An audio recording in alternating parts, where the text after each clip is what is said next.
Medical journal Lancet की ताज़ा report के मुताबिक दुनिया भर में प्रोस्टेट कैंसर के मामलों में बढ़ोतरी होगी। लैंसेट की इस रिपोर्ट में बताया गया है कि प्रोस्टेट कैंसर के नए मामले साल 2020 में 14 लाख थे, जो साल 2040 में बढ़कर 29 लाख हो जाएंगे। इसमें यह भी कहा गया है कि 112 देशों में पुरुषों में होने वाला ये एक आम कैंसर है और कुल कैंसर के मामलों में 15% मामले प्रोस्टेट कैंसर के होते हैं। साल 2020 में दुनिया भर में 3,75,000 पुरुषों की मौत प्रोस्टेट कैंसर से हुई थी।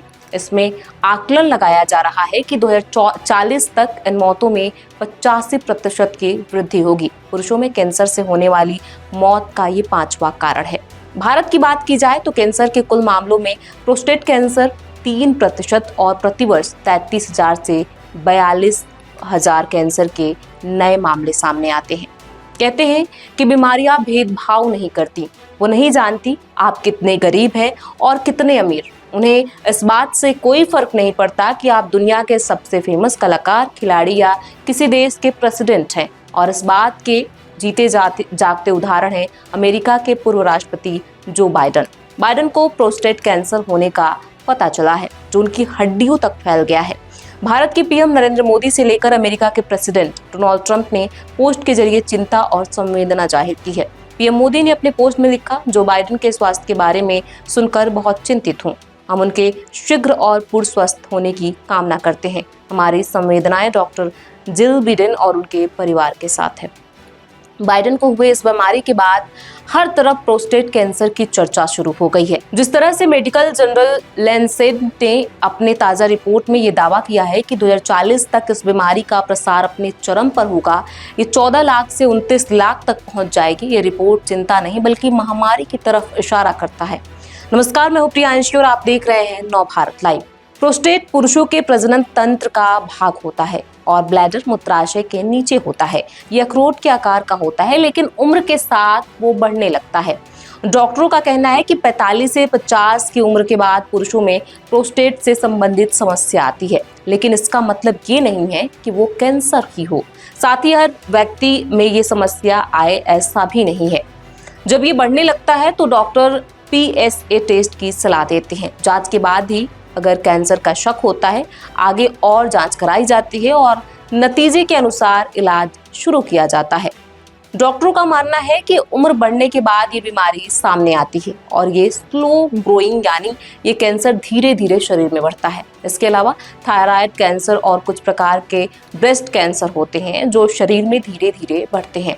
ये मामले भारत में पहले कम सामने आते थे क्योंकि औसत उम्र कम यानी 60 वर्ष तक होती है, लेकिन अब ये बढ़ी है। लोगों की औसत उम्र बढ़ने के बाद प्रोस्टेट कैंसर के मामले भी सामने आने लगे, लेकिन जितना आंकड़ा मिलता है मामले उससे अधिक हो सकते हैं।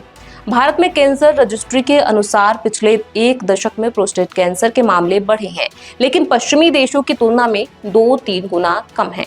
कैंसर का ये डेटा कैंसर रजिस्ट्री से आता है और हर अस्पताल से इसे नहीं लिया जा सकता। ऐसे में प्रोस्टेट कैंसर के मौजूदा मामलों में कहीं ज्यादा हो सकते हैं।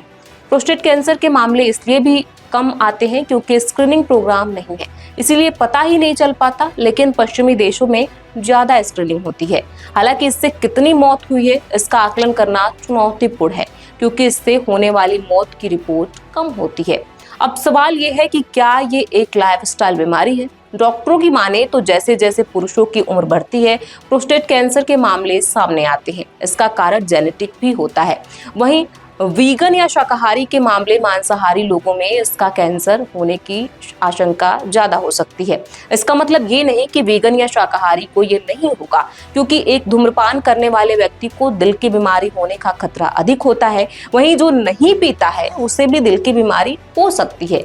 ये कैंसर पश्चिमी देशों में ज्यादा देखा गया है क्योंकि ये लाइफस्टाइल से संबंधित है, जिसमें खान पान जैसे जंक फूड, धूम्रपान, शराब का सेवन आदि शामिल है, जिससे कैंसर होने का खतरा बढ़ता है। लैंसेट की रिपोर्ट में कहा गया है कि प्रोस्टेट कैंसर का देरी से पता चलता है और दुनिया भर में ये देखा गया है कि कम या मध्य आय वाले देशों में देरी से जांच होने के कारण ये बढ़ता है। अब बात करते हैं इस बीमारी के लक्षण की। डॉक्टरों का कहना है कि प्रोस्टेट कैंसर के कोई लक्षण नहीं होते। डॉक्टरों के अनुसार PSA लेवल व्यक्ति की उम्र पर भी निर्भर करता है। शुरुआत में इसके लक्षण दिखाई नहीं देते, लेकिन अगर ऐसी दिक्कतें आती हैं जैसे बार बार पेशाब लगना, रात में स्लो फ्लो होना, पेशाब का निकलना, पेशाब में खून निकलना, अगर ऐसी परेशानी लोगों में सामने आती है तो इसके बाद PSA टेस्ट कराया जाता है। अगर कैंसर का पता चलता है और वो फैल चुका हो तो कैंसर हड्डियों में चला जाता है। इसके बाद ये दिक्कतें आ सकती हैं।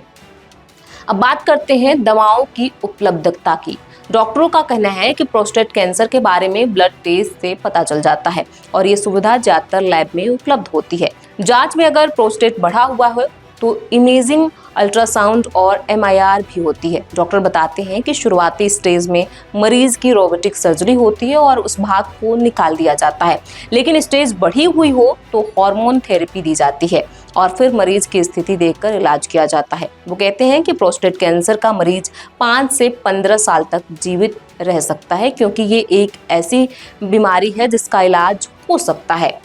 कितने लोगों के जहन में ये सवाल भी होता है कि क्या ये एक जेनेटिक बीमारी है? तो आपको बता देते हैं कि डॉक्टरों का कहना है कि कैंसर एक ऐसी बीमारी है जो जेनेटिक भी होती है, यानी अगर आपके परिवार में किसी को कैंसर है तो आशंका बनी रहती है कि सदस्यों में कैंसर हो सकता है। ऐसे में डॉक्टर ये सलाह देते हैं कि अगर किसी परिवार में प्रोस्टेट कैंसर या कोई अन्य कैंसर है तो जांच करा लेनी चाहिए। अगर परिवार में किसी को प्रोस्टेट कैंसर रहा है तो परिवार के पुरुष सदस्यों में को 45 वर्ष के बाद हर 2 साल में PSA की जांच करवा लेनी चाहिए। वहीं महिलाओं को ब्रेस्ट कैंसर की जांच करवा लेनी चाहिए। इस बीमारी को विदेशों में कैसे देखा जाता है और विदेशों में इसका क्या हाल है, आपको ये भी बता देते हैं। लैंसेट की रिपोर्ट के अनुसार साल 2020 के बाद प्रोस्टेट कैंसर के मामलों में पूर्वी एशिया, दक्षिणी अमेरिका, पूर्वी यूरोप, उत्तरी अमेरिका जैसे देशों में बढ़ोतरी होगी और मौतें भी होंगी। अमेरिका और यूरोप में अमीर लोग अब अपनी सेहत पर ध्यान देने लगे हैं और इसका सकारात्मक असर आने वाले दशक में दिखेगा भी। वहीं 80-90 के दशक को देखें तो लोग सस्ते जंक फूड का सेवन ज्यादा करते थे, जिसका असर अब देखने को मिल रहा है। अमेरिका में इसकी स्क्रीनिंग बहुत ज्यादा होती है, इसीलिए ज्यादा मामले सामने आते हैं और देखा गया है कि ये विकसित देशों में भी है। लेकिन डॉक्टरों का कहना है कि इस कैंसर का इलाज संभव है और क्योंकि इसकी रफ्तार धीमी होती है इसीलिए मरीज लंबा जीवन जी सकता है। हमारे इस रिपोर्ट पर आपकी क्या राय है, हमें कमेंट बॉक्स में लिख के जरूर बताएं।